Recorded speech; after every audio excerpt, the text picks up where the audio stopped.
Hi guys, this is the fourth video of the web development series, and basically we're going to continue on what we did last time. So this is the code that you guys are supposed to have today. This is what we had from the third video, and we're going to move on from here. So I think I did a bit too much, but basically these are functions, as you guys can remember, where these functions are working when you call them. So what's happening, the sequence that's happening is it's reading it, and then when the page loads, it's calling new function. My string is a variable, like just like x and y in a coordinate system, or let's say in an equation where y equals mx plus b, whatever. My string is a variable which contains this string, and id my div is the ID of this div, and then it calls the display function. This is how you call a function: the name of the function, and then parent, open and close, semicolon, and then it goes to display. Displays my string, which I initiated here. Then it just reads through this code, but it doesn't work, like it doesn't execute the code. Right here, when I click on the button, this one executes the code, which means it adds 1, because it passed in 1 for number here, adds 1 to my string, and then displays my string. Another way of putting this, I'm just gonna comment it at the end. Another way of putting this is my string plus equals to number. So basically plus equals to means is my string equals my string plus number. That basically goes on like that.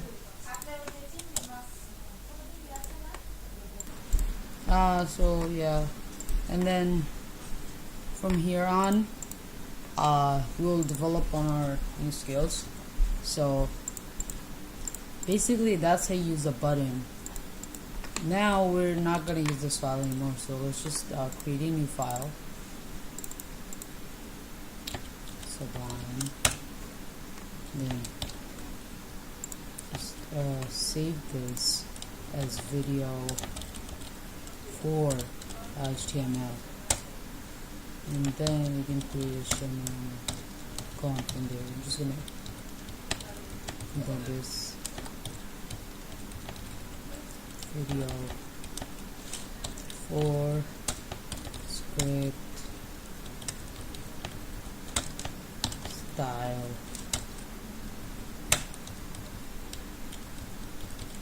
and we're gonna create a function initialize, because that's what I'm initializing all the variables in there.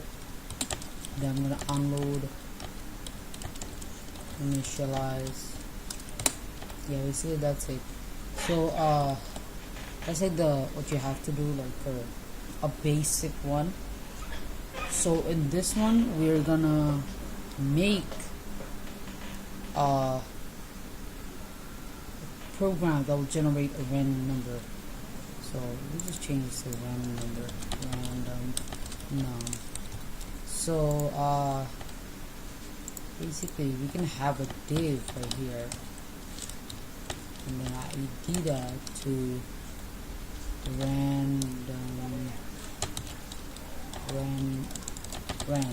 yeah, and then we can initialize a variable my rand equals to document target element by id, and then rand. Then yeah, it's better to make a display function, because whenever you need to display something, you can just call on that. So I'll just say function display my rand dot inner HTML.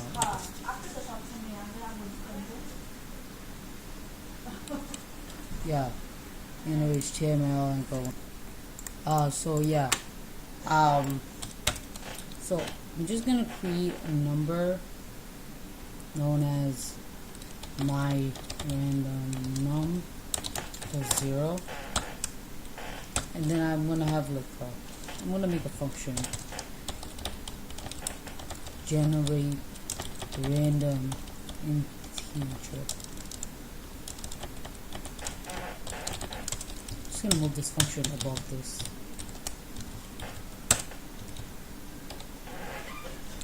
So let's say you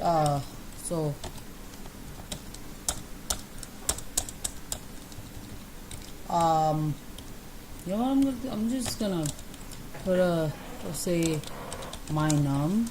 I'm just gonna set it to my num. So here I would have to have two parameters of lower and upper, because I want to know what function, what numbers, what between numbers do I want to get back. So I have to say display, no, I'll just create a new number called my random equals to so the random generator is, there's a function called math.random, and basically that generates a number between 0 and 0.9999999, and not 0 but like between 0 and 1. So basically what we do is upper minus lower plus 1, because if I multiply 0.0 something by upper minus lower, let's say my upper is 6 and my lower is 1, it's going to be 5 plus 1, 6. So the highest number will be 6 if I put the plus 1. And then yeah, basically I think that's pretty much it. So oh no, hold up. So that plus the lower, and then I'm gonna call on display function with my random. So I'm gonna set it to var. What var does is make my random variable local to this function, because you're only needing it in the inside this function right here. You don't need my random outside. Right there, yeah. And then just put semicolon. So now I can just put like a button right here saying that get random number between 1 and 6. It's just gonna roll a dice, if you say roll dice. Yeah. And then whatever on click, and then generate random integer, semicolon first, and then 1 and 6, or 1 and 6. So what that's gonna do is, first it's gonna initialize, which means it's gonna take into account my div. Then it's gonna read this but not execute it. So then we'll go here. So as soon as the button is clicked, it's gonna generate a random number and display it a div. So if I run it, it's gonna should have a number between 1 and 6. Okay, it doesn't. Let's see what's wrong. Math.random is not a function. Oh, okay, hold up. So the R is, I think, it's not capital. Yeah, there we go. So that's what's gonna happen. That's like the generate random, but it's not an integer, so there must be another problem. Oh, math.floor is gonna, that math.floor rounds the integer into rounds any decimal to the bottom one.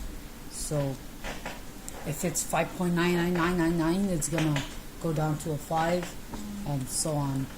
If you want to move 5.99999 to 5.99999 to a 6, then you gotta put a round right here, which I'm not gonna put because I already put plus lower right here. So I'll just keep that as it is. So and then if you go here, oh, below the page, yeah, 3 6 2 1 2 1 3 5 4, all numbers, yeah. So basically this is how you create random numbers. So math the floor turns a 5.999 to a 5. Math the random gets a number between 0 and 1, not inclusive, and then you multiply that number by upper minus lower plus 1. So if you have 1 and 6, so 6 minus 1 plus 1, so 6 plus 1. So if you multiply 0.999 by 6, it's going to be 5.98 something, and then it's going to math the floor. That it's going to add lower, which is 1, so that 6.98 something math the floor, that's going to be a 6. So it's never going to go to 7. That's why I have the math the floor. If I didn't have the math the floor, I had a math the round, then there wouldn't be a lower right here. That's basically it for this video, I guess. So see you guys later. Please subscribe to my channel, like my videos. Thank you.